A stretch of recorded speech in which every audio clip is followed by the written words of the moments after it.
E aí, Bruno, tudo bom? Olá, Bruno, tudo bem? Tudo jóia. Me ouvindo bem aí? Muito bem. Tá ótimo.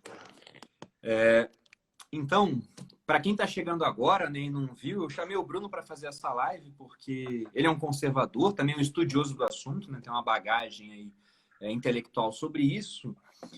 E, na verdade, eu já estava querendo chamar o Bruno aqui para falar de alguns assuntos. Né, considero um cara muito culto, muito inteligente. E esse assunto é interessante porque ele também abre uma margem para a gente conversar sobre outras coisas. Eu li um livro há um tempo atrás que ele deu sabe, uma explosão assim na minha cabeça, que é esse aqui, Democracia, o Deus que Falhou. E o Bruno é uma pessoa que ele defende, né, a monarquia. E é um ponto de vista muito interessante, né? Então, por isso eu faço questão de chamar o Bruno para a gente poder bater um papo. Bruno, você pode começar, né, para quem não te conhece, se apresentando, falando um pouco da sua história. Bom, primeiro, obrigado pelo convite, Bruno. Sempre um prazer aqui participar de uma live com você. Recentemente a gente fez uma lá no meu perfil, né? Falando sobre um assunto completamente diferente e bem mais desagradável, que era inflação e Sarney, fiscais do Sarney e outras desgraças que assolam o Brasil desde há muito tempo. Mas eu sou cientista político, eu fiz um mestrado em ciência política, estou terminando o doutorado agora em ciência política, estou falando doutoramento igual se fala em Portugal, né? Meu mestrado e doutorado é lá. E tenho dois livros, o Direitos Máximos, Deveres Mínimos e o Pare de Acreditar no Governo. Esse aqui, que é uma história do intervencionismo ao longo da história do Brasil, né? Tentando mostrar de que maneira uma política intervencionista produz e se retroalimenta de uma cultura política intervencionista. Então, a ideia de que o Estado, ou as instituições estatais, representadas pelos três poderes, executivo, legislativo e judiciário, devem ser os grandes protagonistas da vida social, política e econômica. É isso que caracteriza essa mentalidade estatista, né? E é a partir dessa cultura, esse tipo de cultura política, que é sob essa cultura política que nós vivemos e, portanto, os políticos, né, que nascem dentro dessa sociedade vão assumir posições de poder e, com essa mentalidade, acabam transformando o Estado num instrumento ainda pior do que ele seria se não tivesse essa ajuda, né? O segundo livro é esse aqui, Direitos Máximos, Deveres Mínimos, Festival de Privilégios que assola o Brasil, que é uma discussão a respeito do que é direito, o que é privilégio, e das consequências negativas dessa confusão.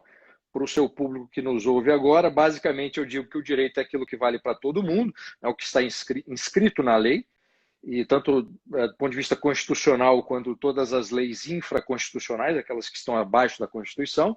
Então, o direito é aquilo que vale para todo mundo, sem exceções. Privilégio é aquilo que, definido por lei, atende apenas a grupos dentro da sociedade, sejam eles políticos, servidores públicos ou pessoas dentro da sociedade que não têm relação direta com a política, como grandes empresários, por exemplo, Zona Franca de Manaus, né, quando você dá subsídios para setores específicos, ou carteira de estudante, enfim. No livro eu faço tanto, descrevo tanto exemplos de privilégios que estão no âmbito do Estado brasileiro, que beneficiam, repito, políticos e servidores públicos, ou assessores, aquele pessoal que é nomeado, né? Não é nem servidor e não é político, quanto aqueles privilégios que estão dentro da sociedade e que a gente não costuma reconhecer como se privilégios fossem. É isso. Perfeito. E, Bruno, então, começando aqui a nossa pauta, agora que você falou um pouquinho, né? O que seria, o primeiro ponto, o conservadorismo? Porque as pessoas veem muito aqui no meu perfil, eu me defino como um liberal. Por mais que eu seja, de certa maneira, conservador em boa parte dos meus costumes, né? E de vez em quando o pessoal tenta meio que me ofender, falando assim, né? Ué, você é mais uma daquelas pessoas que é liberal na economia, né, e conservadora nos costumes. Primeiro falando como se fosse um tremendo paradoxo, não pudesse existir, e depois até colocando algum tipo de conotação pejorativa para algo que eu entendo só como mais uma corrente política, que é a do conservadorismo, né? Inclusive, o questionamento que eu faço é, porque o pessoal de esquerda fala muito isso. Não dá para existir um cara que é liberal na economia e conservador nos costumes. Mas eles são liberais nos costumes e socialistas na economia. Como é que eles conseguem juntar as duas coisas, achar que é normal e falar que o contrário não existe, né? Mas você pode falar um pouco sobre isso, né? Você que é um conservador? Bom, vamos lá. Primeira explicação. O liberalismo clássico, ele é o mesmo liberalismo independentemente do país ou da realidade cultural, política, social. Então, o liberalismo clássico conseguiu ter essa universalidade. Ele não precisa de um componente histórico tradicional daquela história daquele povo para se revelar, emergir e funcionar. O conservadorismo não. Ele exige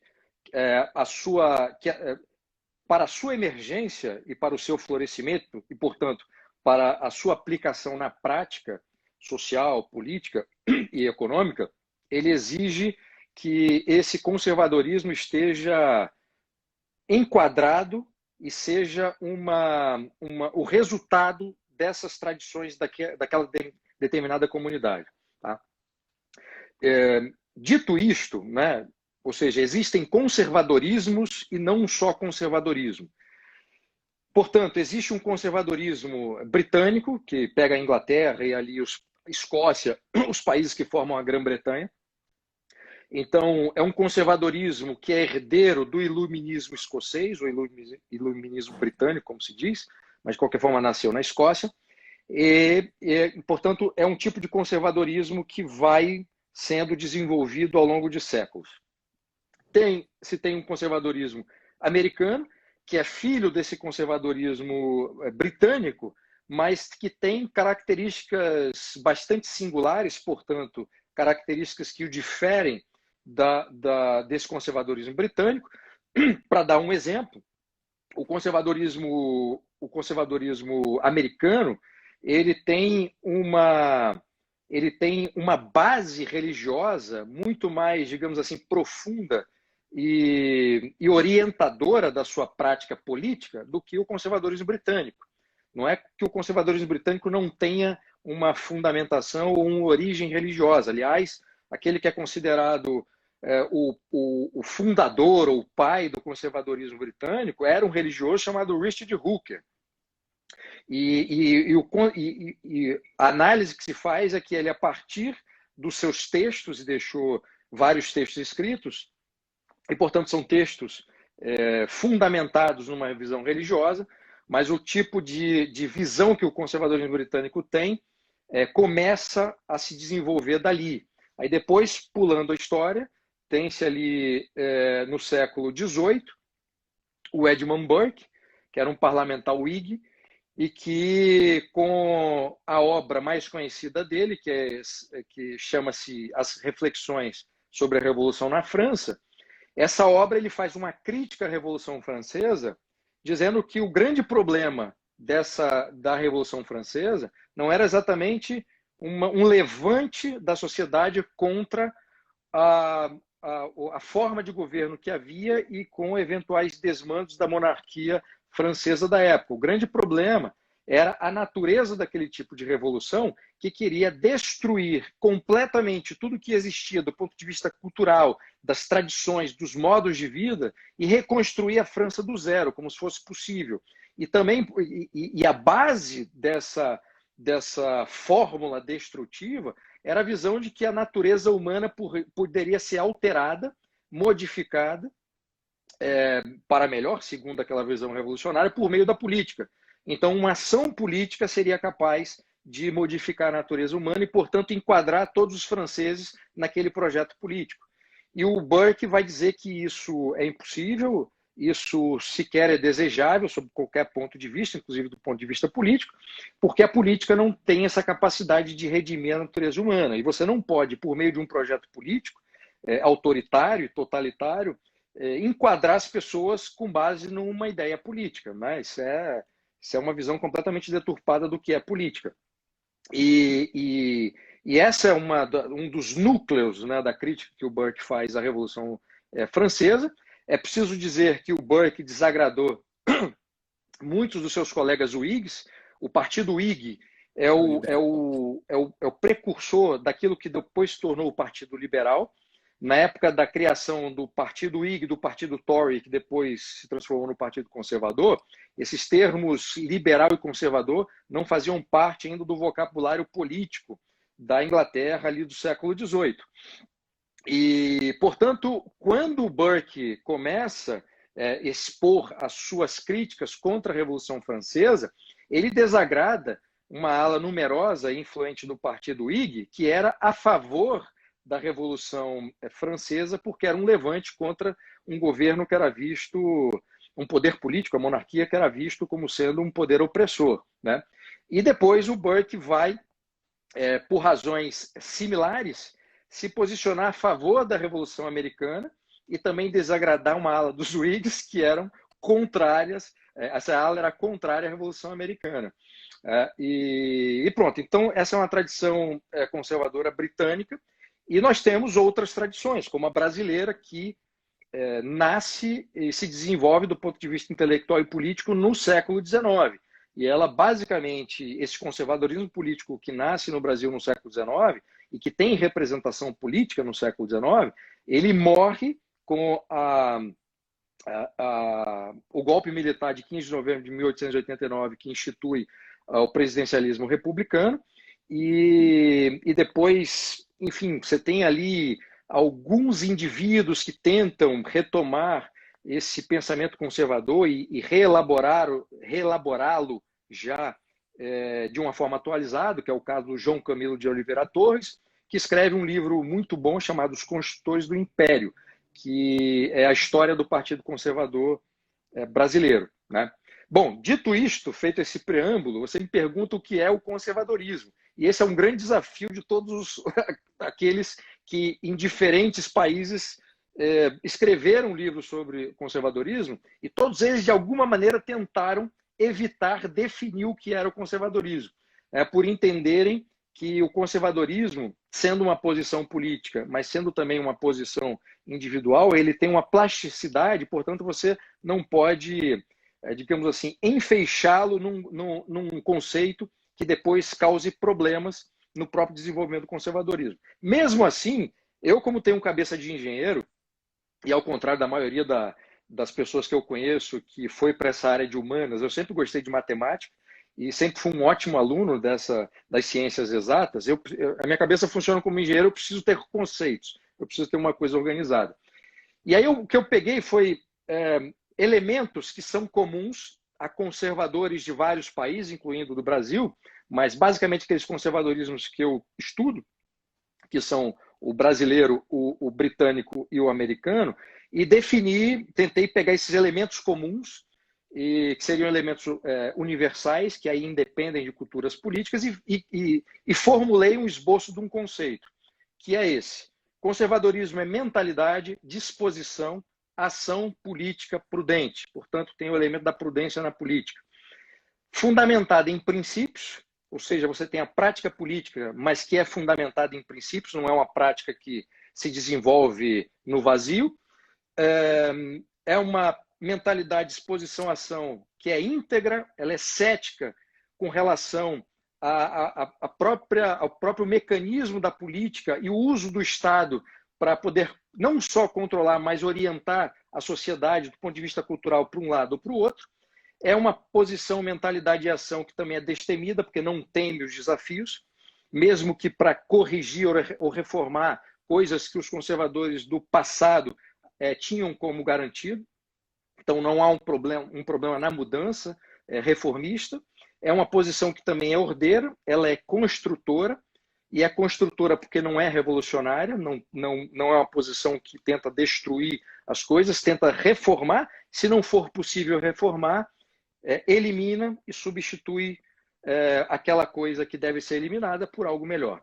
Ela é pragmática também, ancorada nesses princípios, é uma posição honesta, é uma posição antirrevolucionária, pelas razões que eu apresentei aqui com base no Burke, é uma posição anti-utópica, então não cai nos erros da utopia de construção de um mundo perfeito e de realização desse mundo perfeito por meio da política, uma política violenta.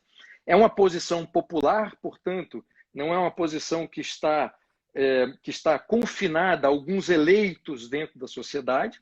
É uma posição que é restauradora, porque prevê restaurações daquelas coisas boas que ficaram no passado por alguma razão.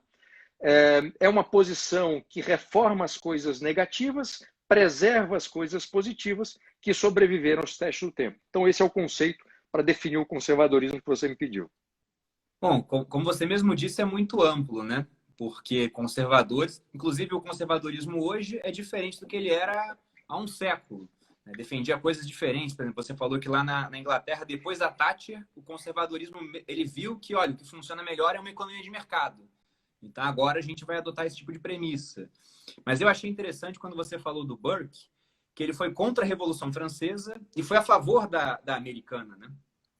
E quando eu estava no colégio, quando eu fui estudar isso, parecia que as duas eram fruto de um mesmo tipo de mentalidade. Só que não era, né? Uma era o iluminismo francês e outra era esse iluminismo americano que veio lá do iluminismo escocês, que era muito mais empirista. E aí, outro dia, lendo sobre esse assunto, quando eu passei a ler mais sobre isso, né? Teve um autor, eu não vou lembrar o nome dele agora, era um livro que eu li há bastante tempo, quando eu era militar ainda, mas ele falava que os americanos fizeram uma revolução para ter os direitos que eram dos ingleses, né? Que era aquela questão de no taxation without representation, um negócio que vinha desde lá de trás, né? Desde a Magna Carta, da Revolução Gloriosa. Então, por isso que o Burke se posicionou a favor de uma revolução e contra outra.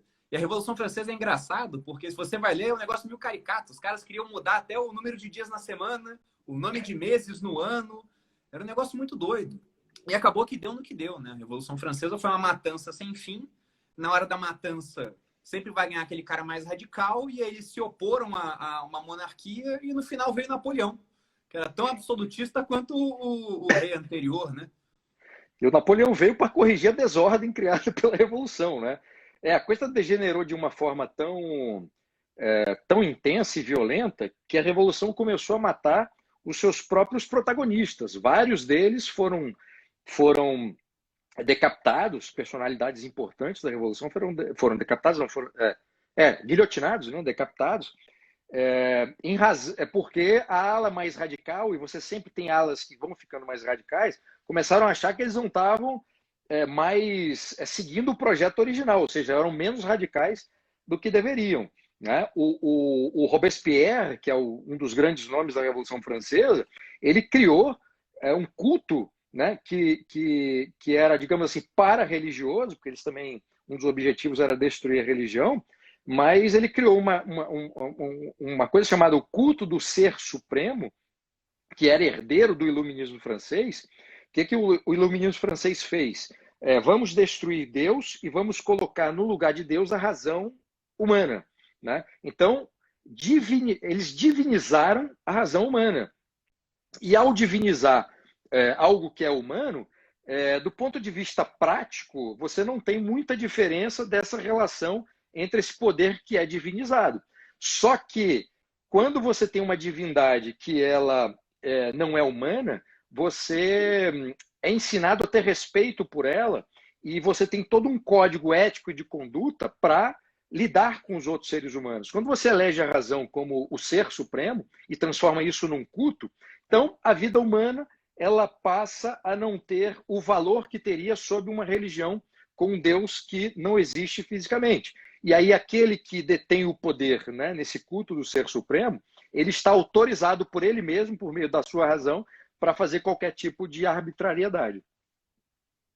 Através da razão, eles simplesmente podem decidir que uma vida não vale tanto se for para agradar, fazer alguma coisa que vai proporcionar alguma coisa melhor para mais vidas, né? E vão lá e tiram um cara, vira descartável, né? Pessoas viram apenas números. Sobre essa questão do conservadorismo, você citou, né, a Inglaterra. E uma coisa interessante, né, eu queria que você falasse mais sobre isso, na história inglesa, é que se a gente for buscar, né, a Constituição da Inglaterra, não há um documento formal que é a Constituição, porque lá as leis elas foram baseadas nos costumes. Enquanto em várias outras partes do mundo, inclusive aqui no Brasil, as pessoas não veem distinção entre o que seria o direito e o que é legislação, né? Simplesmente a ideia que o brasileiro tem é que se alguém for lá rabiscar alguma coisa no papel e conseguir aprovar, aquilo vira uma lei. Enquanto ao longo da história inglesa, a gente viu que eles foram transformando o que era costume, o que já era da sociedade, em leis, né? E eu queria que você falasse um pouco disso, porque essa é uma postura conservadora. Ao invés de querer partir do abstrato para modificar o mundo concreto, que é o que a gente faz aqui no Brasil, né? Simplesmente o cara vai e pare uma lei falando que de agora em diante os preços serão tabelados. E aí se vira o mundo real para se adequar a isso, e muitas vezes não tem como se adequar. A consequência é, como a gente falou na live de inflação, escassez. Enquanto lá, não. Eles pegam a parte concreta, eles veem o que está funcionando, e aí, de um problema concreto, eles criam normas que acabam sendo muito mais fáceis de respeitar, porque, afinal de contas, né, essas leis nascem do comportamento da sociedade.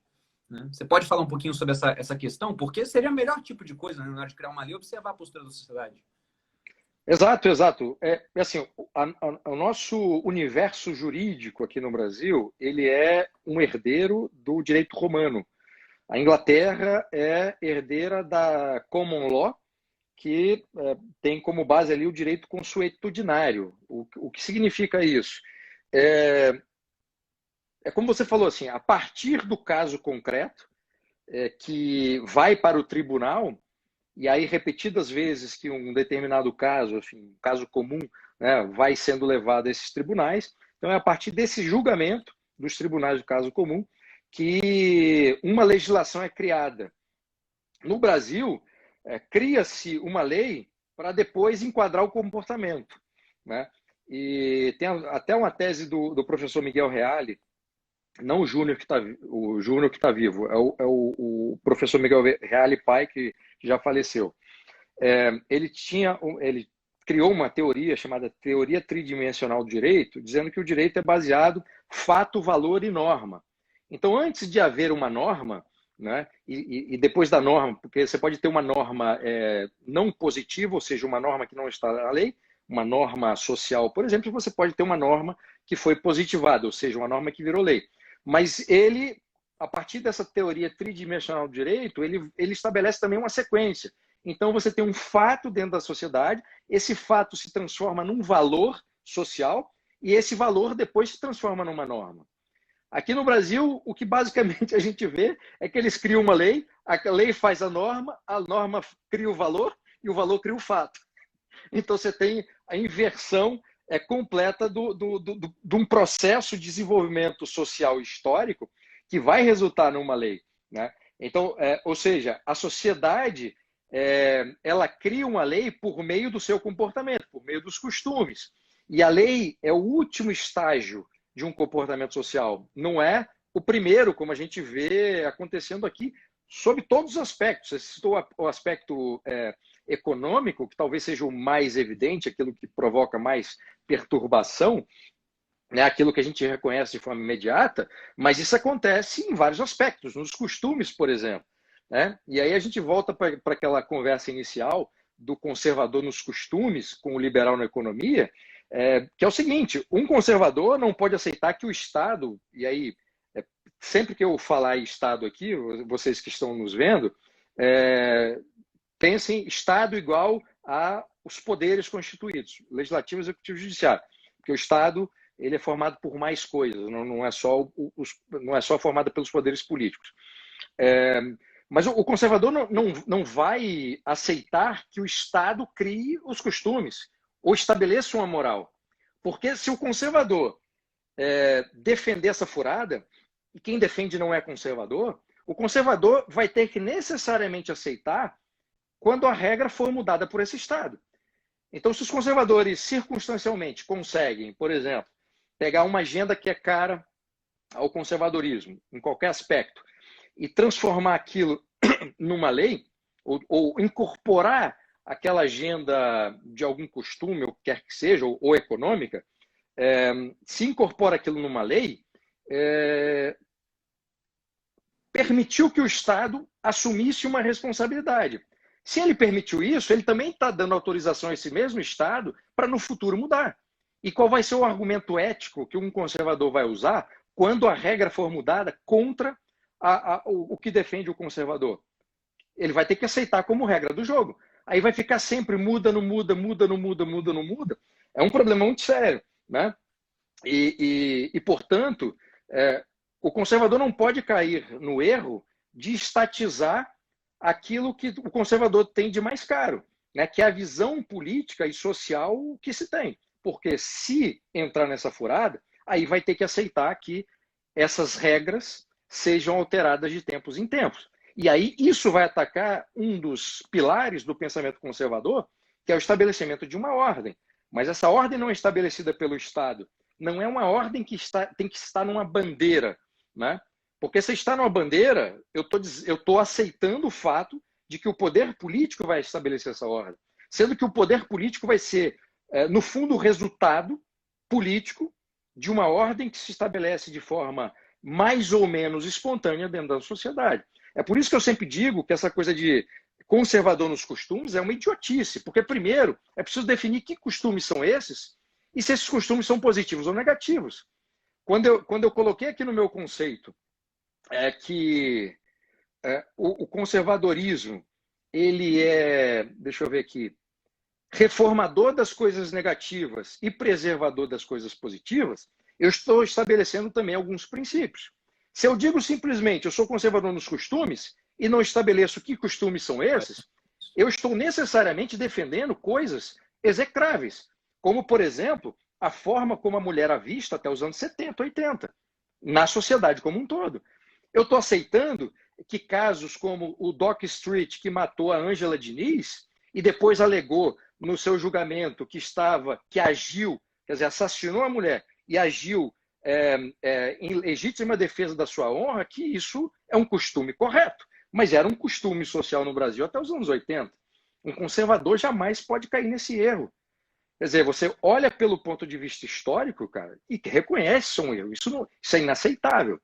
Então, quando eu digo, né, que eu sou conservador nos costumes, é uma frase errada, porque eu vou ter que sempre definir os costumes que eu estou dizendo, né, que eu estou defendendo, e tenho que dizer que eles são positivos, porque senão qualquer pessoa que não sabe nada a respeito do conservadorismo terá dúvida legítima e questionará quem afirma tal coisa, assim, que costumes que você está falando? Aí ele pode elencar uma lista de coisas execráveis que eram execráveis até 30 anos atrás e que nós aprendemos com os testes do tempo que são coisas execráveis que não podem ser mantidas. Entendi. É meio complicado, como você disse, falar por todos, né? Porque não tem como falar por todos os conservadores. Mas, por exemplo, para quem está assistindo essa live aqui, está tendo esse primeiro contato com o conservadorismo e tinha aquela ideia de que o conservador é aquele cara que não é a favor de mudar nada, né? Ele quer que tudo permaneça do jeito que está. Você até brincou, a gente foi conversar no WhatsApp, né? Que a imagem que as pessoas têm é de que é praticamente um socialista de direita, né? Ou seja, eu sou a favor disso, todo o resto a gente proíbe utilizando a lei. E você já deixou claro que não é isso, que é muito mais uma questão de costumes virando lei e não de leis feitas para criar costumes. E outro ponto é essa questão, você brincou, né? Do pessoal querer que volte às cruzadas, né? Religião junto com o Estado. Como é que uma pessoa pode se identificar como conservadora? Como é que ela sabe, assim, poxa, dentro do espectro político, eu estou mais ligado a essa questão do conservadorismo? Teria alguma maneira de fazer isso? Preciso. A gente está, enfim, foi para essa discussão de costumes, etc, etc, mas é preciso enfatizar o fato de que o conservadorismo nasce e se desenvolve como uma posição política, sobretudo uma posição política.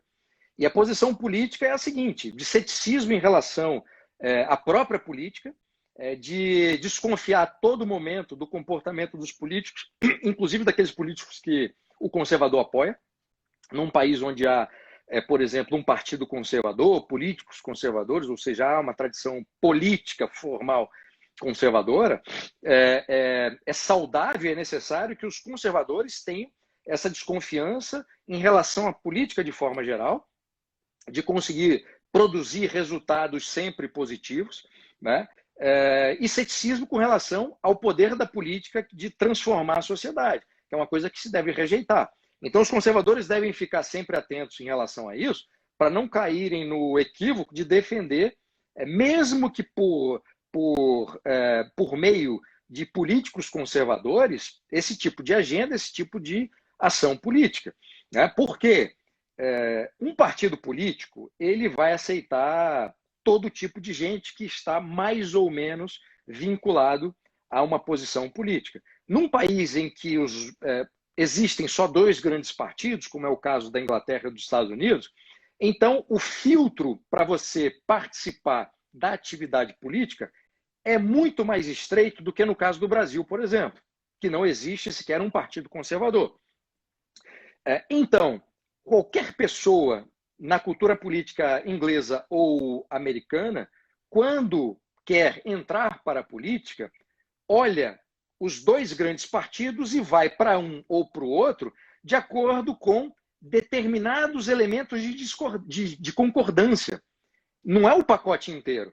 Então, você terá, talvez, sei lá, nunca vi pesquisa nenhuma, mas pode ser possível que a maior parte dos políticos do Partido Conservador Britânico, a maior parte dos políticos do Partido Republicano nos Estados Unidos, não tenham toda a compreensão do que seja o conservadorismo, que é uma compreensão histórica ou teórica, e nem endossem ou defendam todo aquele programa ou agenda política defendido ou pelo Partido Republicano ou pelo Partido Conservador inglês. Então, vão ali meio que por eliminação, né? Dito isto, e considerando esse fato, os conservadores que estão de fora da política, eleitores, intelectuais, têm que a todo momento prestar atenção nisso e criticar. Olha, essa não é uma posição conservadora.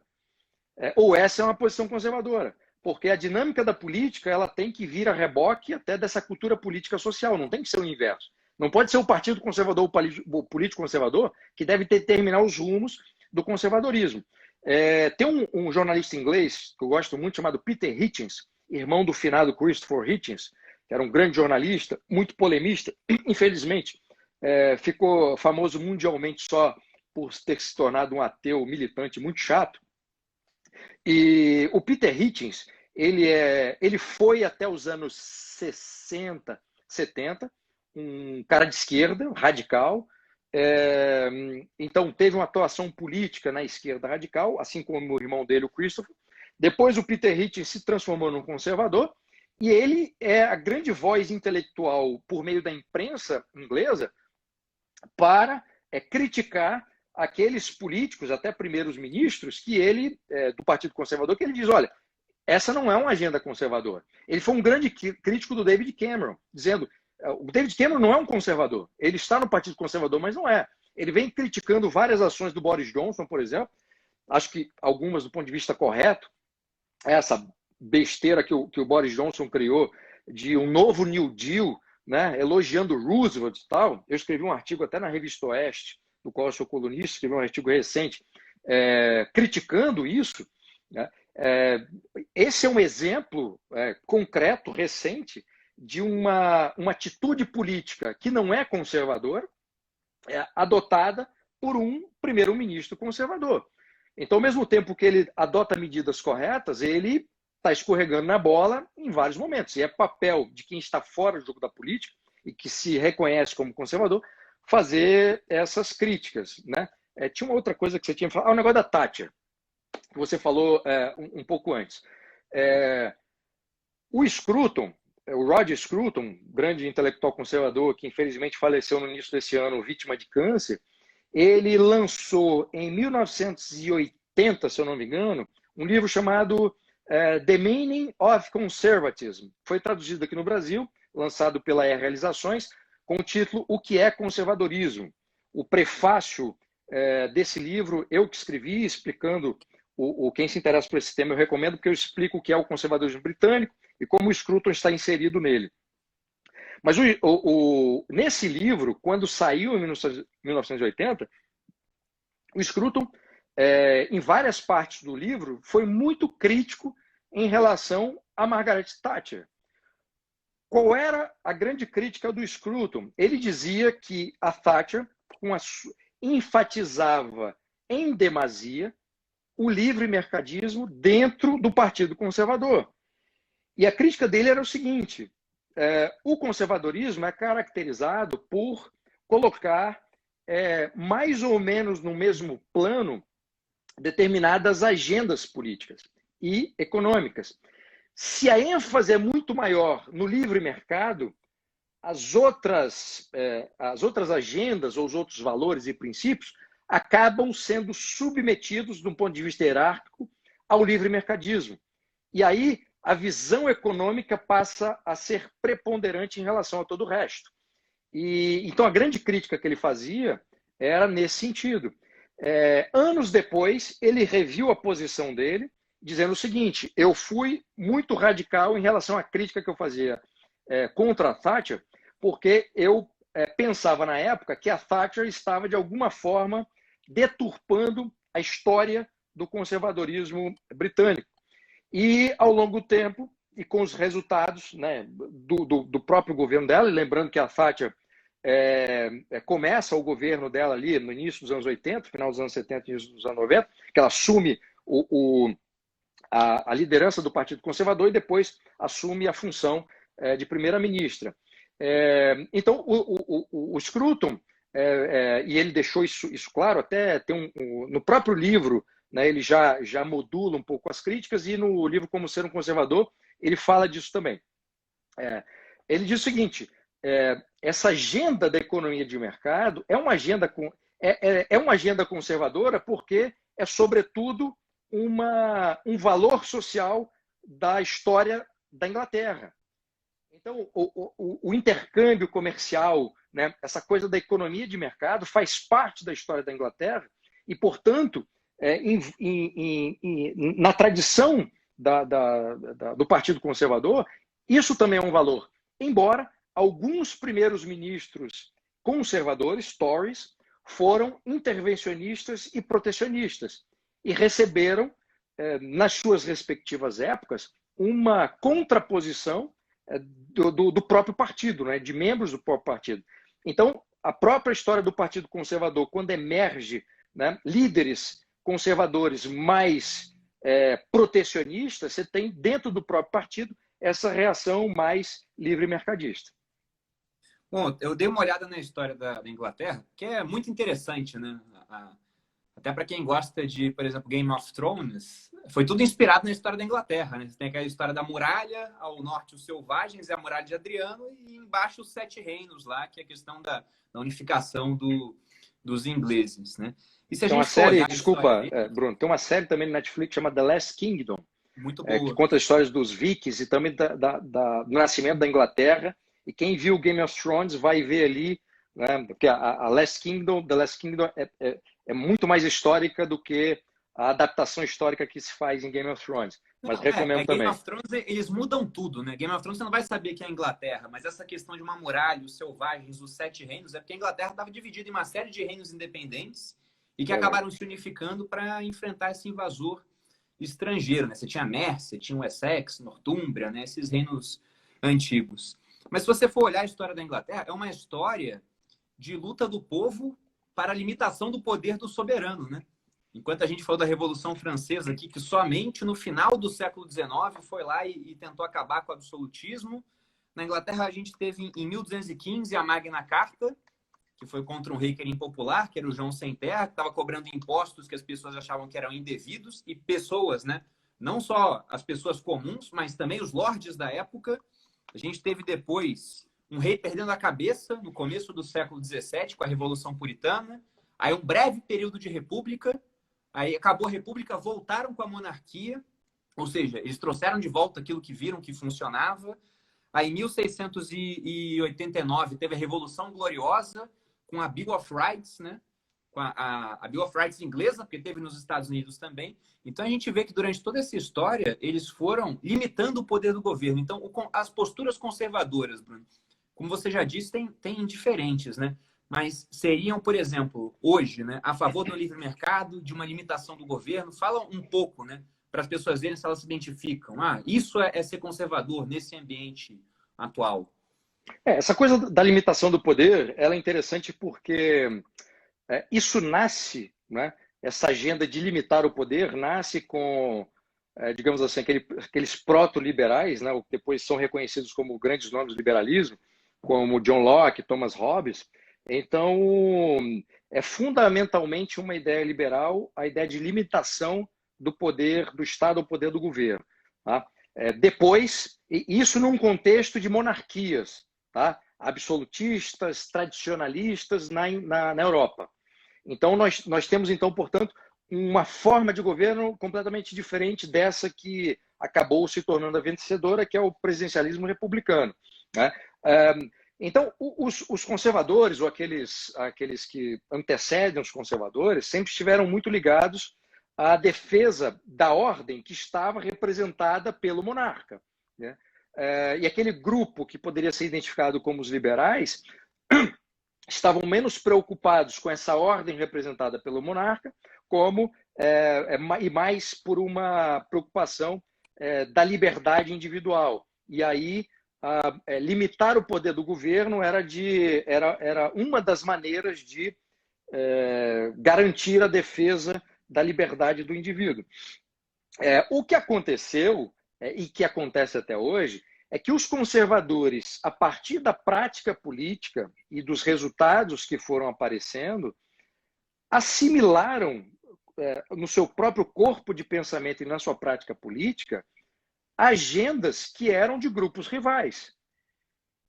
Então você tem, já nos séculos vindouros, a essa tese inicial e defesa inicial por parte dos liberais, você já tem, no mesmo século, o Partido Conservador, os Tories, né, que antecedem, já defendendo essa bandeira de limitação do poder estatal, o poder dos políticos, né, e também a defesa da liberdade comercial. Essa coisa do livre mercado já é uma terminologia mais recente, mas a favor da liberdade comercial. E só fazendo um adendo aqui, quando eu falo que essa coisa de liberal nos costumes e conservador nos costumes e liberal na economia é uma frase que não faz sentido, o conservador nos costumes eu já expliquei aqui, acho que não ficou muita dúvida. O liberal na economia, qual é o problema? É que quando você usa a palavra liberal, você não está falando liberal na economia, simplesmente eu defendo uma liberdade de mercado, uma liberdade comercial. Quando você diz que é liberal na economia, você está defendendo a visão do liberalismo clássico, ou a visão libertária, a respeito da economia. É muito diferente. Então, o que o conservador tem em relação à economia é uma defesa da economia de mercado e da liberdade de mercado. Porque se o conservador disser eu sou liberal na economia, ele está pegando também a teoria liberal. E aí você provoca uma divergência do ponto de vista teórico para integrar isso. O que os conservadores e liberais têm em comum é a defesa da liberdade de mercado. A ideia de que o Estado não tem que se meter na economia, não tem que ser dono de empresa, não tem que regular a economia, enfim, não tem que ser o agente, o protagonista da economia numa determinada sociedade. Tá? E aí, essa é uma convergência. O conservador pode se dizer a favor do livre mercado, a favor da economia de mercado. Se disser eu sou liberal na economia, aí vai ter que assumir também a teoria liberal a respeito da economia. E aí isso pode provocar divergências com aquilo que se tem no pensamento conservador. Bom, voltando à vaca fria aqui. Em termos de posição política, os conservadores foram assimilando na sua prática política e no seu pensamento agendas que inicialmente nem faziam parte do pensamento conservador. E por que os conservadores fizeram isso? Porque viram que funcionava. É simples. Então você tem uma atitude pragmática em relação à política e, portanto, o conservadorismo não é uma posição política que é dogmática. Porque se fosse dogmática, o conservadorismo ali estava preso a determinadas visões, né, ultrapassadas, que nem fariam sentido no século XXI e que não foram atualizadas. Tanto é que o pai, aquele que é considerado pelos conservadores o pai do conservadorismo moderno é o Burke, que era um parlamentar Whig, né? Então, não há nada que...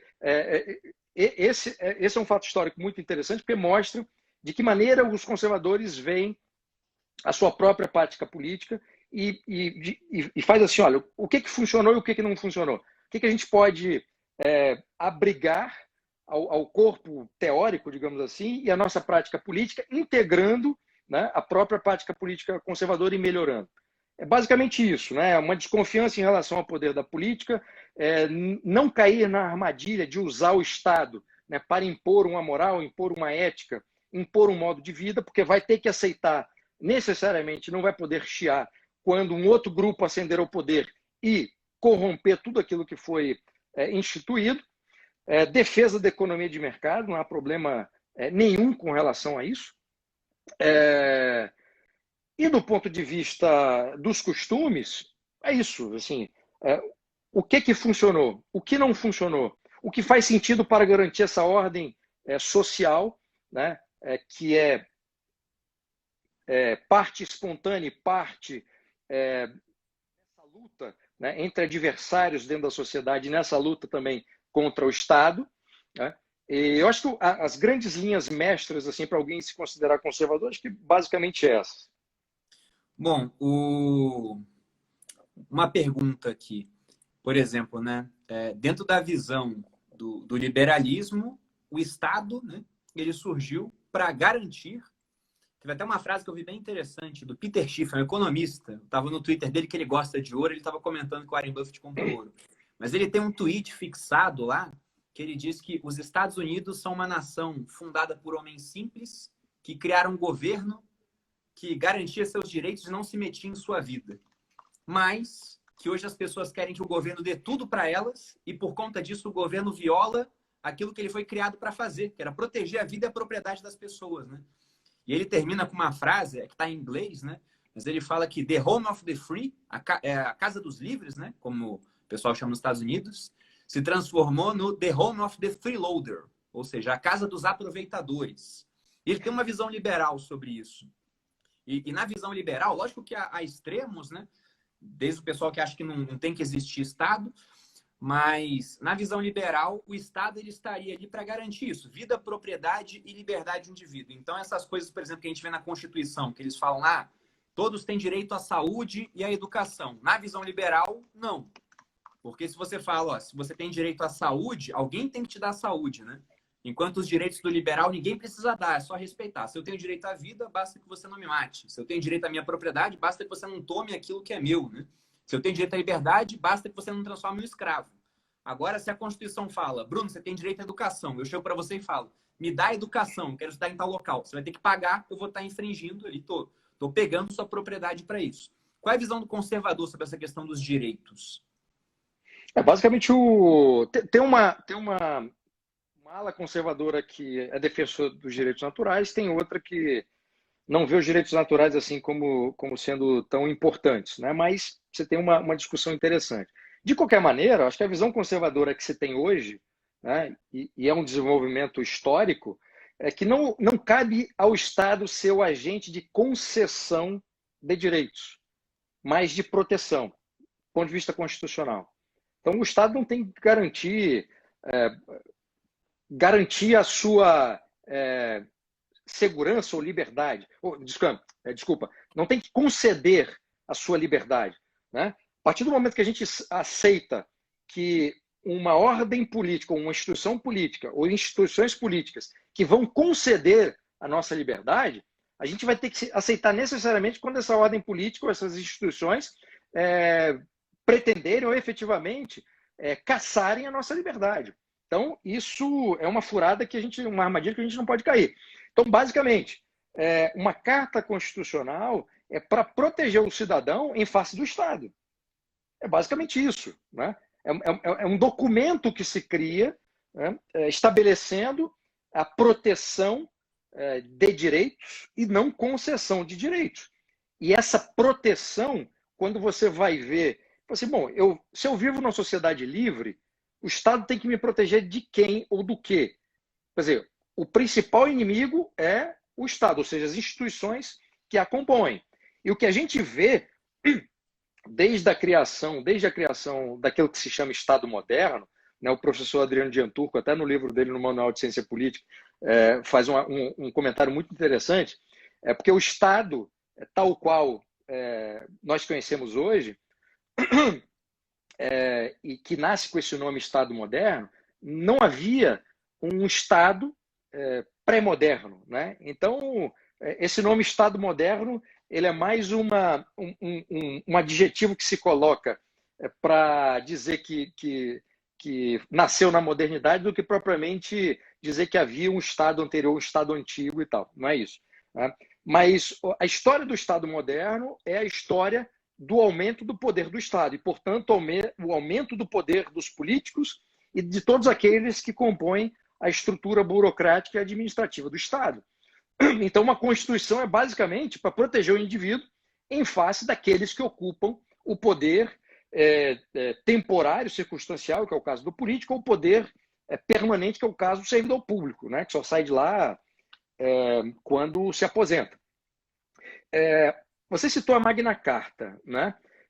A Magna Carta, ela é basicamente uma negociação daqueles proprietários rurais, né? Com o poder instituído, com a monarquia, para estabelecer um limite para que a monarquia não avançasse de forma arbitrária, né, contra os direitos dessas pessoas que compunham ali uma elite econômica e política também. Então a Magna Carta também não nasce como assim, um levante popular assim a favor das liberdades. Também não é isso, né? Assim como a Revolução Francesa também não foi um levante popular, né? Nunca é. A Revolução Francesa foi uma aliança da burguesia e de parte dos políticos que representavam faixas diferentes dessa burguesia da França da época, e essa burguesia que estava se sentindo prejudicada em face da monarquia francesa, e é eles que se levantam e depois aquilo se espalha em camadas populares. Mas não é um levante popular, né? Mas é basicamente isso, Bruno. Bom, aproveitando que a gente falou de monarquia, Bruno, fala um pouco sobre a sua posição quanto a essa questão da monarquia, porque hoje, né, a gente já vive numa república há mais de 100 anos, né? Desde de 1889, nós estamos na república. Então, quando alguém fala, não, eu tenho uma postura monárquica, né? As pessoas olham como se fosse uma coisa de outro mundo. Porque de fato, né? Ficou realmente, aqui no Brasil, a nossa história monárquica acabou com Dom Pedro II no final do século XIX. E quando a gente vai estudar no colégio, parece, né, que a República foi um avanço assim na vida das pessoas, como se fosse realmente um movimento popular, né? Não, os militares foram lá, proclamaram a República e foi isso, o povo aceitou numa boa. Mas se a gente for olhar, até recortes de jornais da época, coisas gravadas, o imperador era muito popular. Tanto que não fizeram um plebiscito, alguma consulta popular para ver se as pessoas preferiam República ou, de fato, a monarquia. Só foram fazer isso, acho que na década de 90, né? E aí já não fazia mais sentido perguntar. Né? E já não conheciam mais o que era a monarquia. Mas por que você acha que a monarquia seria uma forma melhor, né, de governo comparado a esse presidencialismo que a gente tem hoje? Como é que seria essa monarquia, né, também? Eu tenho uma perspectiva dupla a respeito da monarquia. Uma cultural e outra política. Em relação à política, são duas formas de governo, né? Monarquia, república.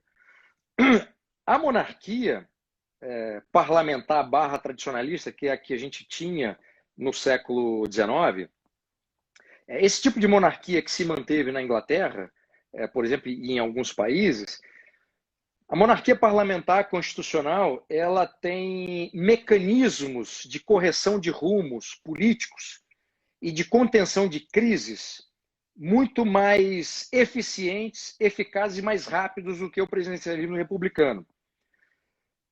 Para você afastar um presidente da República no Brasil, mesmo que ele cometa um crime de responsabilidade, que é uma das hipóteses de impeachment no Brasil, não é só isso que define o afastamento de um presidente, falando no Brasil.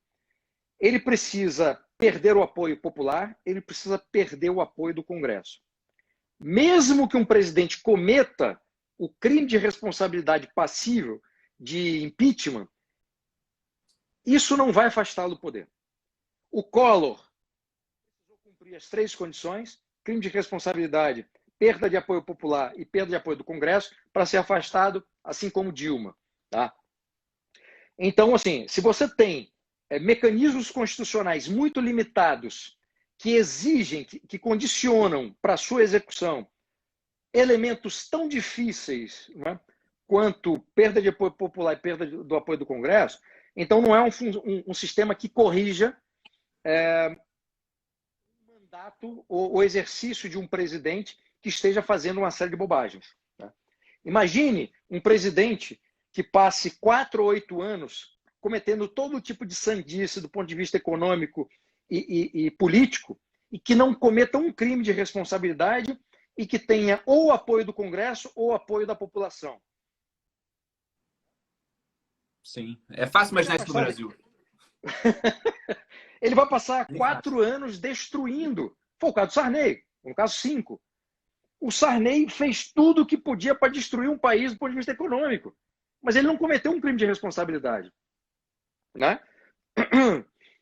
E, aliás, o Sarney, até eu nem lembro quais eram as hipóteses, porque o Sarney ele entra em 85, né? E a Constituição de 88, que define os crimes de responsabilidade, né, que eu citei aqui, que acabaram servindo para o impeachment da Dilma, por exemplo, não se aplicava ao governo do Sarney. Né? As hipóteses eu não lembro quais eram na Constituição anterior. Mas o Sarney, enfim, o primeiro plano econômico que ele criou, assim, do ponto de vista racional, já seria suficiente para se afastar o governo, para mudar o governo.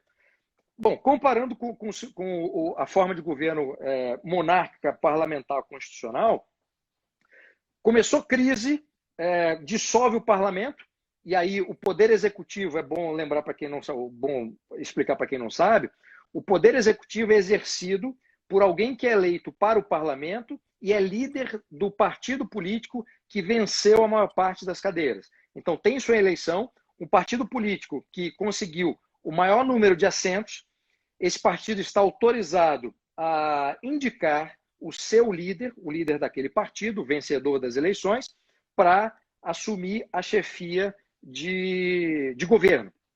Né? E aí, numa monarquia, essa chefia de governo está submetida ao monarca. Então, para assumir, depois de ser indicado pelo seu partido, tem que ter a anuência do imperador ou do rei ou da rainha. Tá? Quantos minutos nós temos aí, Bruno? Está acabando ou não? Não, pode continuar. Continua depois de 1 hora. Né? Se tiver com tempo, a gente fala desse assunto e queria fazer umas perguntas para você, ver se alguém tem pergunta aqui. Mas tá bom, manda, tenta. Do ponto de vista político, resumir bem, é basicamente isso. Né? Então, você tem uma instância de poder político que está acima dos políticos que disputam a política do dia a dia, que tem um incentivo muito diferente para exaurir os recursos do Estado e para exercer o seu poder da pior forma possível. Só que num sistema parlamentar, se esse político começa a provocar crises, dissolve o parlamento, novas eleições, e mesmo que aquele partido político que ele representa vença novamente as eleições e ele seja novamente indicado, ele já volta para o governo com uma cabeça diferente, porque ele vai ser muito mais cobrado pelo seu próprio partido. Assim, se você fazer besteira, nós todos perdemos o emprego. No caso do presidencialismo, perde o emprego o presidente da República. O Congresso, que pode continuar fazendo tanta besteira quanto o presidente, ele permanece. E no caso do parlamento, por exemplo, se um deputado, presidente da Câmara, por exemplo, ou presidente do Senado, começa a fazer um monte de bobagem durante os 2 anos do seu mandato, se ele for para ser afastado, ele vai ter que cometer algum tipo de crime previsto aí na Constituição, no regimento interno. Né? Ele tem que cometer o crime, mas para ser afastado, ele necessariamente tem que perder o apoio dos seus pares. Se ele tiver o apoio, é a mesma coisa do presidente da República. Ele pode ter violado alguma norma, mas continuará no poder. Né? Mas não é todo o parlamento que é punido. É só aquele indivíduo. Nesse sistema parlamentar, todo mundo é punido. Então você tem um sistema interno, você cria um sistema de incentivo interno muito interessante, porque acaba todo mundo vigiando um ao outro para que uma bobagem feita pelo chefe do poder executivo, chefe de governo, não provoque a demissão de todo mundo. Né? Então, para não me estender muito, eu acho que essa é a posição mais visível. Né? O sujeito começa a fazer besteira, demite todo mundo e você faz uma eleição e refaz o Congresso. E você vê isso? Você acha que o Brasil consegue adotar um caminho assim novamente? Hoje, depois de tanto tempo, né? Já passado aí do fim da monarquia? Olha, nós temos uma coisa muito boa no Brasil, que dentre tantas coisas boas que nós temos, a gente não consegue nem reconhecer para valorizar, porque a gente é treinado a odiar o Brasil desde pequenininho. A gente tem uma coisa que a partir do momento em que a gente descobre que há uma solução boa para algum problema, a gente logo muda a chave, muito rápido. Ao contrário de países da Europa, que levam bastante tempo, a gente tem uma dinâmica, talvez por tudo que a gente viveu de desgraça ao longo da história política, né? A gente consegue rapidamente, a partir de descobre que aquilo é melhor, a gente se adapta e preserva aquilo. Então a gente tem o Plano Real, que é o grande exemplo, controle da inflação, que é o grande exemplo, responsabilidade fiscal, né? Nós estamos vivendo isso agora, essa possibilidade do governo Bolsonaro furar o teto, independentemente de qual seja a razão, está sendo criticado por muita gente, né? A não ser por aqueles que, de alguma forma, se beneficiam por isso. Então, a gente descobriu, do ponto de vista político, coisas que funcionam e coisas que não funcionam, que não funcionavam, né? Mas que a gente não tinha um parâmetro. Eu acho que a partir do momento que a gente começa a entender que a forma de governo, né, do parlamentarismo e tal, é melhor do que a gente tem hoje, eu não tenho dúvida que a sociedade migra para isso. Pode não migrar, assim, por uma monarquia parlamentar constitucional, mas se a gente conseguisse mudar do presidencialismo para o parlamentarismo, eu acho que já seria um grande avanço do ponto de vista político. Esse é o primeiro ponto. Do ponto de vista da monarquia, né, essa é a perspectiva política. O monarca exerce um poder metapolítico, está acima daquelas paixões políticas, né, do incentivo que o sujeito tem de exaurir recursos, de fazer bobagem e tal, porque o monarca, ele está ali, ele representa uma dinastia. Então ele tem que preservar, ele tem um incentivo para preservar, porque não é só ele que está ali. Ele está preservando um legado que ele herdou e ele tem que passar esse legado para os seus descendentes. Então, a forma como ele olha a res pública, a coisa pública, é muito mais republicana do que um presidente ou um sistema que a gente tem, né? Aliás, esse é um dos grandes argumentos que o Hans Hermann Hoppe usa nesse livro A Democracia, o Deus que Falhou, para defender uma monarquia absolutista. Porque ele diz o seguinte, a relação que o monarca tem com a res pública é de proprietário, né? Ele olha aquilo como se fosse um proprietário, não é que ele usa e se aproveita daquilo como se fosse dono do país, não é isso. É a mentalidade, né? A forma. Então, portanto, se eu sou dono, eu tenho todos os incentivos para preservar e para impedir qualquer um que ataque aquilo que é meu, né? Isso não existe no presidencialismo. Ninguém é dono, né? Se ninguém é dono, então eu posso tratar do jeito que eu quero. Estou ali 4 anos, eu posso me aproveitar daquilo da forma como eu quiser. Esse é o argumento político que eu tenho a favor da monarquia. O argumento cultural é mais rápido e tal. Vou falar aqui de forma muito concisa. É o seguinte: a monarquia é o repositório daquilo que o país tem de história, cultura, tradições. Então, num momento de crise política, econômica, não sei o quê, e o Brasil viveu várias, logo essa crise política e econômica, ela começa a ser vista pelas pessoas como uma crise ética ou como uma crise moral. E na maioria das vezes não é. E por que a gente começa a discutir e a ver crises políticas e econômicas como sendo também uma crise moral e ética? Porque, infelizmente, a gente também foi treinado para estabelecer uma identidade e uma relação representativa que não existe, digo aqui, entre o país, que somos todos nós, e o Estado, as instituições políticas. Então, se há uma crise política representada por essas instituições e pelo Estado, né, corrupção, roubo, etc., etc., etc., a gente pega isso que é um problema político, que está concentrado numa parte das instituições políticas, dos homens públicos, e a gente permite que isso seja a representação do país. E, portanto, não está havendo crise ética alguma dentro da sociedade brasileira. As pessoas não começaram a roubar, né, num grau que escandalize tanto quanto escandaliza na política. Mas como a gente é treinado a ver a degradação política como a degradação do país, a gente passa a perceber de forma equivocada que há uma crise ética. Quando você tem uma monarquia, o chefe de Estado, né, que no nosso modelo também exercia uma parte da chefia de governo com poder moderador, o monarca é a instância para a qual a sociedade vai olhar para perceber se está havendo, de fato, uma crise moral ou se é simplesmente uma crise política. Porque uma das atribuições do monarca é não só ajudar a corrigir o problema político, e aí, corrigindo rapidamente essa confusão entre o problema moral da política e o problema ético da política, sequer vai chegar até a sociedade como chega hoje.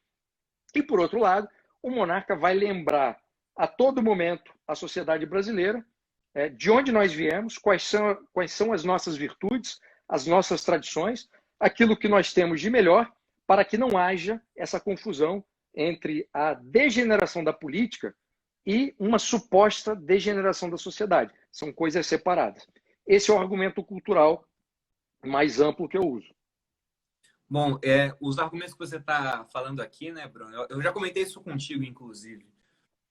Quando me falavam de monarquia há um tempo, eu falava, nossa, mas tem gente defendendo monarquia ainda, né? Como é que isso é possível? Até uma hora que eu fui olhar, poxa, por que estão falando de monarquia? E aí fui dar uma olhada e encontrei esse livro do Hans Hermann Hoppe, que é Democracia, o Deus que Falhou. Né? E o que ele defende aqui no livro? O livro é fantástico, gente, justamente por isso. Né? Ele defende uma ideia que hoje é altamente impopular e dá argumentos muito interessantes. Inclusive, ele prega que deveria existir uma aliança entre liberais e conservadores, porque defende muitos pontos de vista similares. E o Hans Hermann Hoppe, ele é anarcocapitalista. Então, na visão dele, não deveria existir um Estado. Ele fala isso. Uma das discussões do livro no final é, deveria ou não existir o Estado? A opinião dele é que não. Mas, o que ele defende no livro é que se deve existir um Estado, se realmente ele é um mal necessário, né? Então, uma monarquia seria melhor do que... E aqui ele não defende a monarquia com esse viés democrático, né, parlamentarista. Ele fala, seria uma monarquia daquelas mais antigas. Uma monarquia seria melhor do que um governo democrático. E ele dá muito ponto de vista econômico, dando inclusive a visão que o Bruno passou aqui, de que um monarca ele não teria um apelo para que ele exaurisse de maneira rápida os recursos da nação. Porque se ele for um mau monarca, ele vai deixar uma herança ruim para o filho dele. Eventualmente, ambos perderão a cabeça, como aconteceu várias vezes ao longo da história. E aí depois ele pega e mostra as democracias, mostrando que como são governos, ao contrário da monarquia, que tem um foco no longo prazo, né, que tem toda uma tradição, é uma herança familiar, a democracia não. O foco é sempre no curto prazo. Vamos pegar até o que está acontecendo agora no governo. A gente criou um auxílio emergencial por conta da pandemia.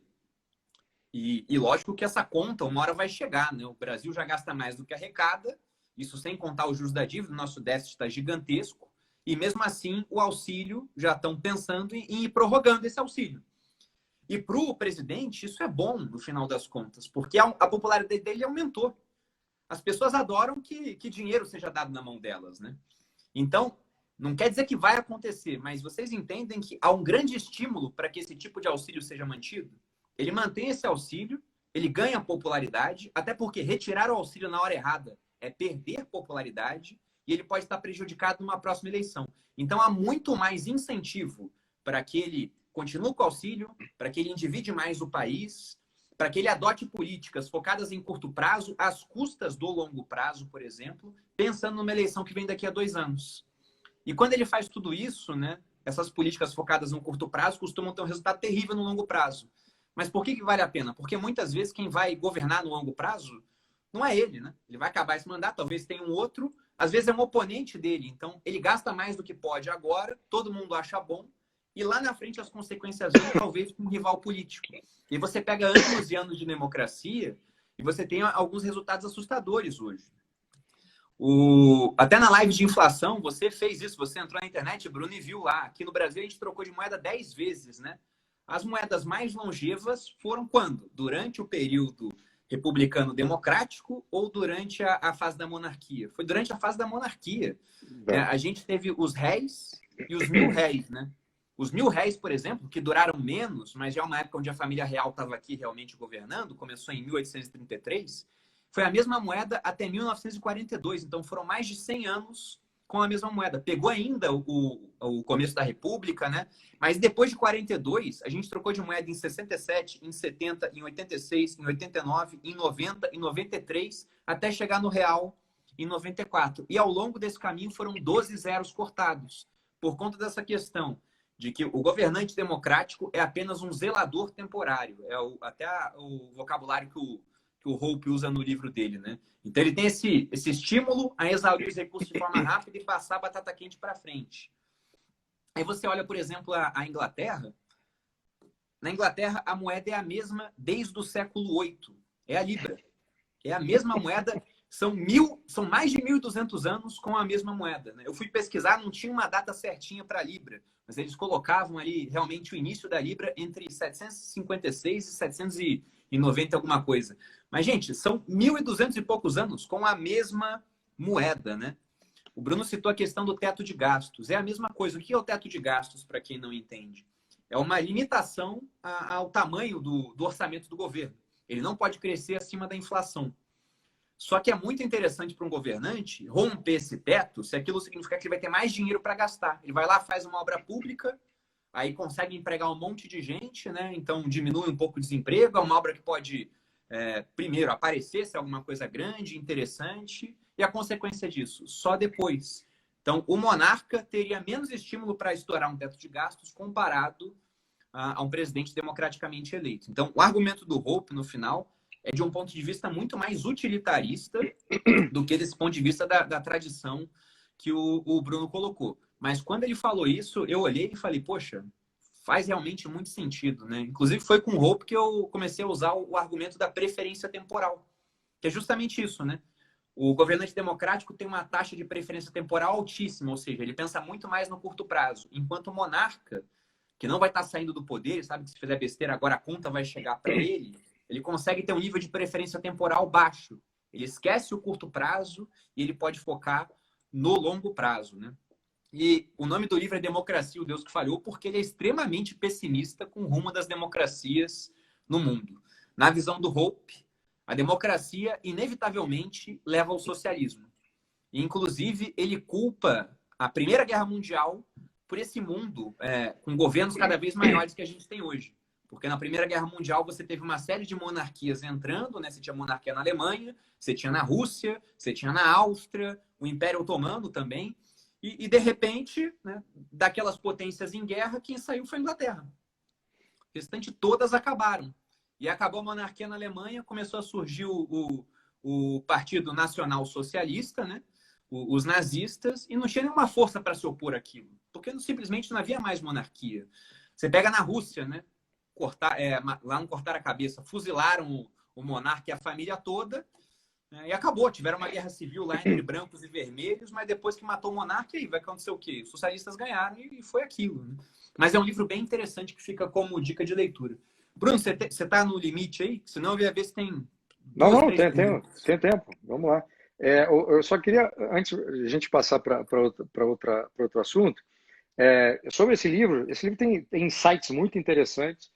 E eu acho que ele consegue convencer pessoas, como foi o seu caso, que não olhavam para a monarquia assim com certa simpatia, e pelo argumento econômico ele consegue dar uma visão diferente para a monarquia e eventualmente até converter alguns espíritos. Tem muitas coisas interessantes nesse livro. Esse livro tem coisas que eu já não acho, quer dizer, que eu acho temerárias, assim, porque ele defende uma sociedade libertária, né? E Sim. tem uma parte do livro que ele defende, inclusive, a possibilidade de remover fisicamente pessoas indesejáveis daquela sociedade libertária. E eu tenho muita confusão. Esse argumento me causa muita confusão, porque pegando só o século XX, né, essa coisa de remoção física feitas por autoridades políticas, né? Na sociedade que ele imagina, talvez isso fosse feito não por autoridade política, mas por agências privadas. De qualquer maneira, é um negócio que me causa uma certa confusão.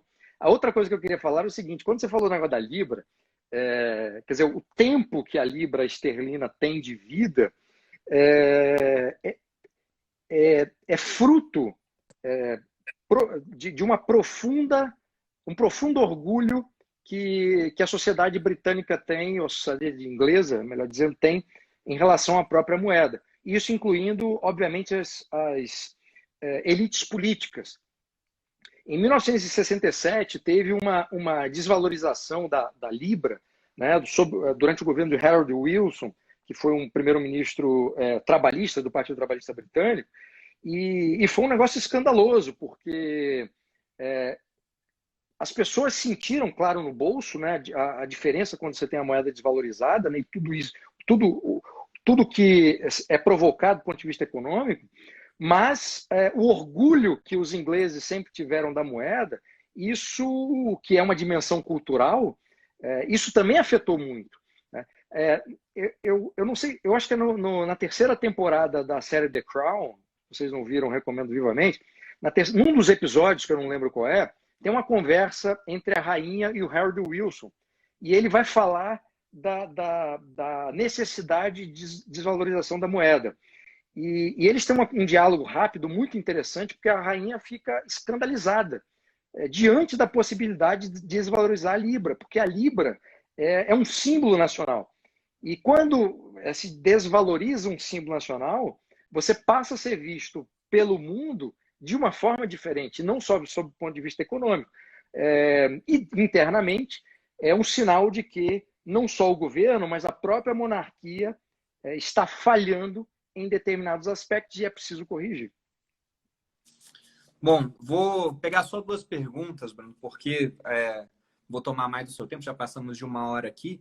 Então, vamos lá. Mas a Aline, ela pergunta, o conservador ele tem essa questão, não vou colocar a pergunta aqui, senão tapa o seu rosto e não some esse negócio, né? Mas a gente viu que o conservador ele quer manter aquilo que deu certo e trocar o que ele acha que pode melhorar. Mas como que acontece, né? Como que nasce dentro do conservadorismo a questão de uma mudança de costume, por exemplo? Mas isso é muito fácil, assim. Eu dei o exemplo assim da forma como a mulher era vista. Bom, como é que nasce? Né? Pela experiência social. E as coisas vão acontecendo, você vai observando o que está acontecendo. Né? E aí você vê você tem esse exemplo das mulheres, eu acho que é um exemplo interessante, até porque a gente está no meio de uma grande discussão desse fato infame que aconteceu, que foi o estupro dessa menina, um negócio abominável. Quer dizer, cara, se tem de um grupo de crimes que para mim são abomináveis e até para pensar nisso me dá um ódio profundo, né? É estupro. Né? É estupro, agressão contra criança, agressão contra idosos, agressão contra animais, né? Que no fundo você está atacando pessoas que não têm condições de se defender. Quando você tem um estupro de uma criança, você está provocando duas coisas abomináveis. Né? E esse exemplo da mulher, para mim, é um exemplo porque, no fundo, todos nós somos, em parte, frutos do nosso tempo, pela forma como nós somos criados, pela maneira como a sociedade funciona e tudo mais. Então, se você tem uma sociedade em que a posição da mulher em relação ao homem é uma posição, digamos assim, como era, né, de submissão, né, e do ponto de vista jurídico, isso também era compreendido dessa forma. E eu citei aqui o episódio do Dock Street. Quem nunca ouviu falar nesse caso, vão lá no Google. O Dock Street era um sujeito rico, um empresário, se casa com a Ângela Diniz, que era enfim, uma celebridade e tal. E ele mata a mulher, né? Tem uma coisa de ciúme e tal, e não sei o quê. E na defesa no tribunal do júri, né? Ele foi julgado por homicídio. Uma das teses da defesa é que ele agiu em legítima defesa da honra.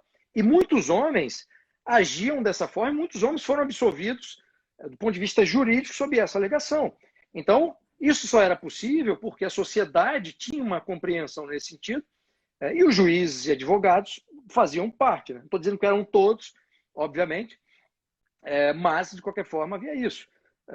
Era possível que um conservador brasileiro nos anos 70 visse essas relações entre homem e mulher de uma forma, enfim, ok, era possível. Era possível que tinha conservadores que já na época reagissem e fossem contrários a esse espírito do tempo. Sim, mas de qualquer forma, assim, a coisa foi mudando. E as pessoas foram percebendo, inclusive os conservadores, que isso não era possível, né? Esse é um episódio de mudança social mais lenta. Agora tem episódios que eu acho que podem ser mais, digamos assim, traumáticos e eventos específicos que acontecem do ponto de vista econômico e social. O conservador olha assim, bom, isso não faz sentido que continue acontecendo e muda, né? O conservador não tem problema com relação à mudança, né? Quem tem problema em relação à mudança, segundo a palavra do João Camilo de Oliveira Torres, que eu citei aqui, é o imobilista. Então é preciso fazer uma distinção entre o conservador, que não é um revolucionário porque não acha que deve haver mudança pela mudança, e aí você não tem nenhum tipo de ordem social, porque você está sempre mudando, né? A angústia da mudança, e também não é um imobilista, que quer manter as coisas tais quais sempre existiram, porque seria uma burrice completa. Também não é um reacionário, porque não idealiza um período histórico e tenta restaurá-lo tal e qual, inclusive do ponto de vista cultural, existia, porque a sociedade muda. Aí há uma diferença entre você restaurar, por exemplo, a monarquia, que é uma forma de governo, sem pretender restaurar a sociedade brasileira tal qual existia no século XIX, né, que seria uma posição, grosseiramente falando, uma posição reacionária, né? E é basicamente isso, cara. Tem vários exemplos assim. Quer dizer, olhar para a realidade e falar assim, isso não faz sentido que continue a acontecer. Pode ser por uma mudança mais gradual, pode ser por um episódio específico que provoque tamanho choque que os conservadores possam mudar. Está perguntando aqui, conservador tem tendência imobilista? Não tem tendência imobilista nenhuma. Os conservadores estão vendo os acontecimentos da sociedade e tentam manter aquilo que deu certo e que pode ser aprimorado. Bom, e teve uma vez que você falou comigo também, a gente estava num jantar na casa da Renata, né? E aí eu estava comentando de um livro que a Malu estava lendo, e eu até brinquei, né? Falei, não vou comentar contigo, Bruno, porque esse livro ele assustaria um conservador. E eu gostei muito da sua resposta, você falou, Bruno, um conservador não é um moralista, né? Porque as pessoas pensam, não, o cara é todo cheio dos não me toques. Então, teria algum problema? O conservador, por exemplo, ele quer ditar normas que vão, sei lá, um casal gay que está querendo se casar, né? Teria algum problema com isso na visão do conservador hoje, já vendo que a sociedade ela evoluiu até esse ponto? Pois, do ponto de vista da posição política conservadora, pessoas do mesmo sexo que querem, enfim, seguir a vida juntos, né?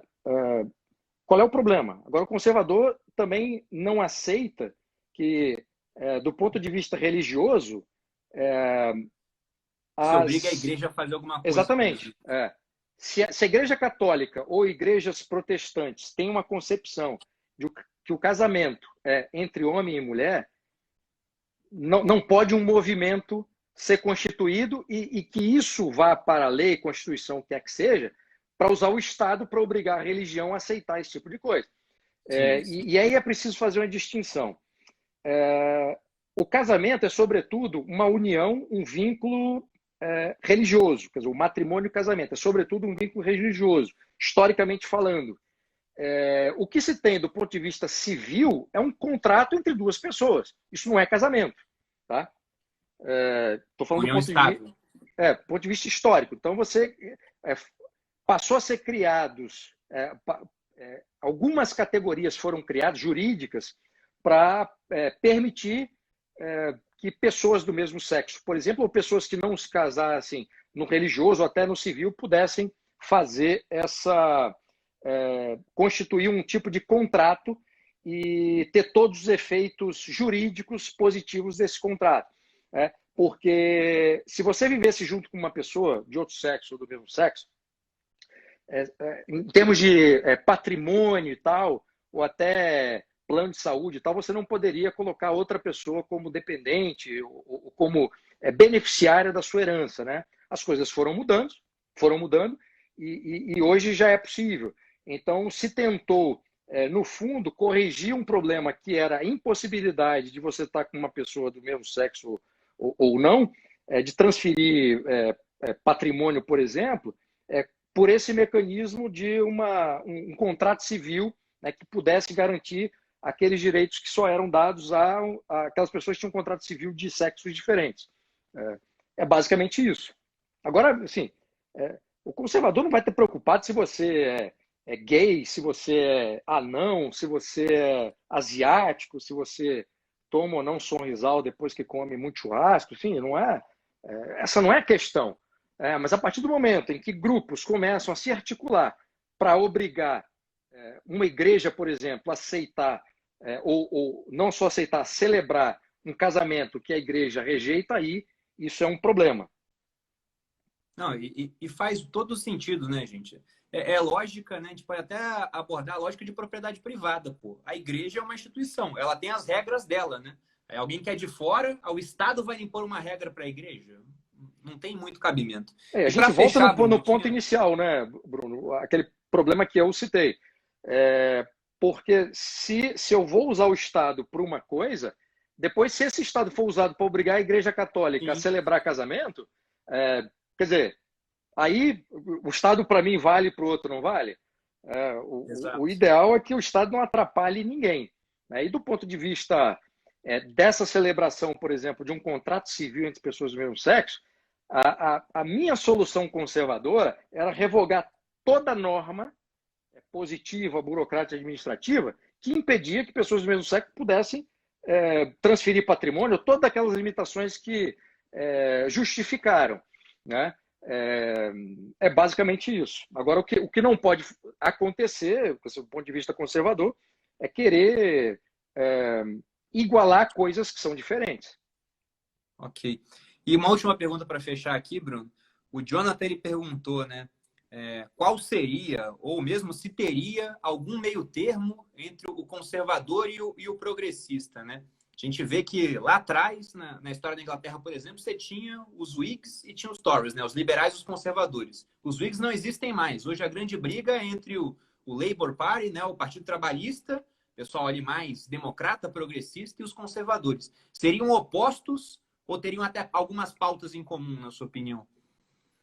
Olha, é preciso definir o que é progressista, né? Porque o que se chama de progressista hoje é simplesmente uma forma que uma parte da esquerda passou a se qualificar ou a ser qualificada, e essa esquerda com uma agenda, aí sim, uma agenda de costumes, uma agenda moral, com grupos, defendendo grupos X, Y, Z e tal, todo o alfabeto aí que é defendido. Eu costumo brincar que o conservadorismo é o verdadeiro progressismo, né? Porque é isso que se chama de progressismo, no fundo, quer nos levar a sociedade, conduzir a sociedade para o que não é exatamente progresso. Por quê? Porque pautas sociais importantes tiveram no século XIX, e aí eu estou sempre voltando ao século XIX, porque foi a época em que houve, de fato, um partido conservador constituído, e o conservadorismo era uma força política e intelectual.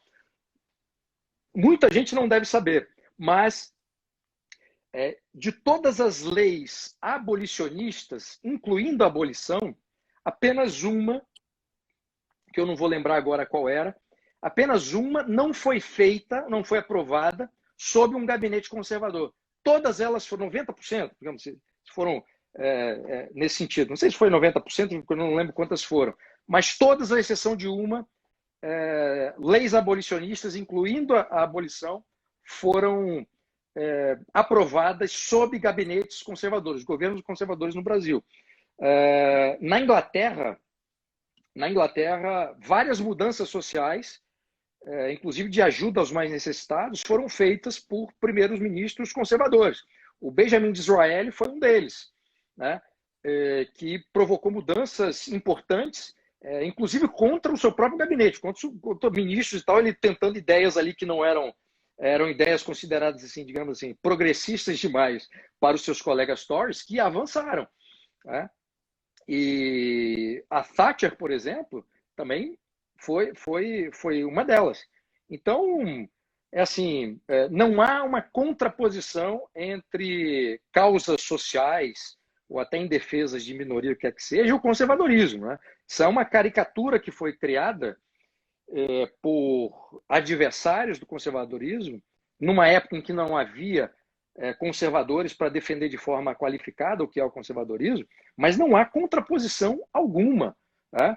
Por exemplo, para dar um exemplo atual, o conservador é contra o Bolsa Família? Não, porque você tem uma parte da população brasileira que precisa de ajuda, infelizmente. Eu até acho que o Bolsa Família poderia ser maior em termos de representatividade no PIB.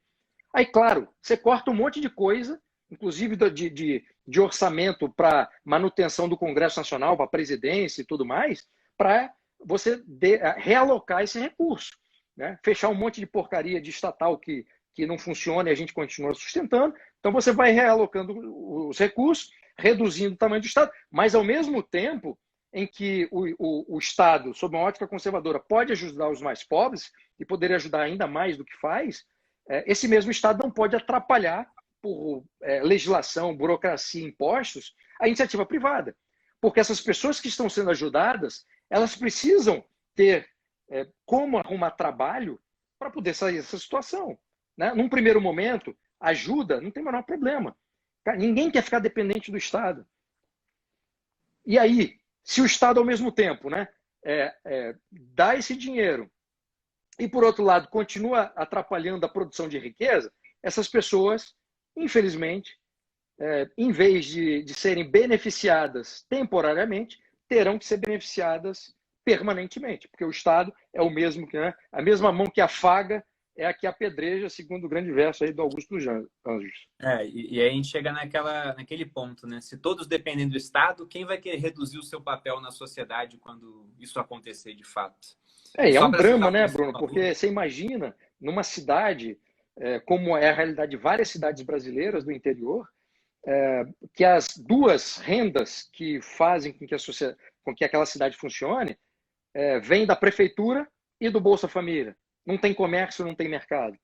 Né? O que vai acontecer? Quer dizer, é preciso resolver o problema econômico. Essas pessoas vão continuar dependendo ou do salário da prefeitura ou do Estado. Pois é. E você citou, por exemplo, fechar estatais que não dão lucro, né?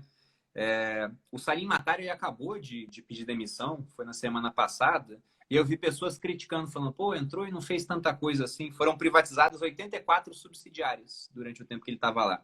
Só que nós temos, entre empresas das quais o Estado é dono, né, subsidiárias ou acionista, são mais 698 empresas. Então, é um gigantismo, né, que a gente tem aqui. E para privatizar, segundo as palavras do próprio Salim Matar, é necessário passar por 15 órgãos diferentes. Né?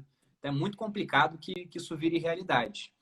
Bruno, vamos encerrar por aqui. Já estamos com 1h30. Agradeço aí a presença, viu? Muito obrigado por ter batido um papo com a gente sobre isso. Você tem algum recado final aí para as pessoas ou uma recomendação de livro para quem quiser saber mais sobre esse assunto? Cara, nós falamos de tantas coisas aqui sobre os iluminismos, né? Britânico, francês e americano. Tem um livro ótimo da Gertrude Himmelfarb, Os Caminhos para a Modernidade. Está lançado no Brasil pela Realizações. Ia falar de mais livros, mas eu não lembro. O livro do Scruton, tem quem quer saber mais sobre o conservadorismo, visão britânica.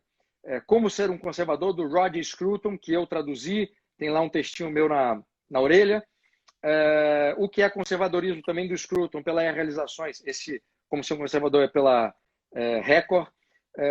Tem um texto meu introdutório que eu explico a tradição britânica e a obra do Scruton. Tem meus 2 livros aqui, Direitos Máximos e Deveres Mínimos e Pare de Acreditar no Governo. E pare de acreditar em qualquer governo, tá? Em qualquer governo, e como sendo o grande protagonista da vida social, política e econômica, independentemente se A, B ou C é presidente e tal. E quando eu digo pare de acreditar no governo, no meu livro, não é só poder executivo não, tá? É legislativo e judiciário. Estamos vendo aí o que está acontecendo no STF. A partir dessa semana agora, eu começo a fazer divulgação da 3ª turma do meu curso para entender política. Então, quem quiser aprender conservadorismo, liberalismo, populismo, fascismo, socialismo, comunismo, eu explico isso tudo no meu curso para entender política. Bruno, brigadíssimo. Eu que agradeço a presença, pessoal. Espero que tenham gostado. A live vai ficar salva aqui. Bruno, boa noite aí, viu? Até a Boa próxima. noite. Abração para você e para o Malu. Manda um pra Mariana. Valeu. Valeu.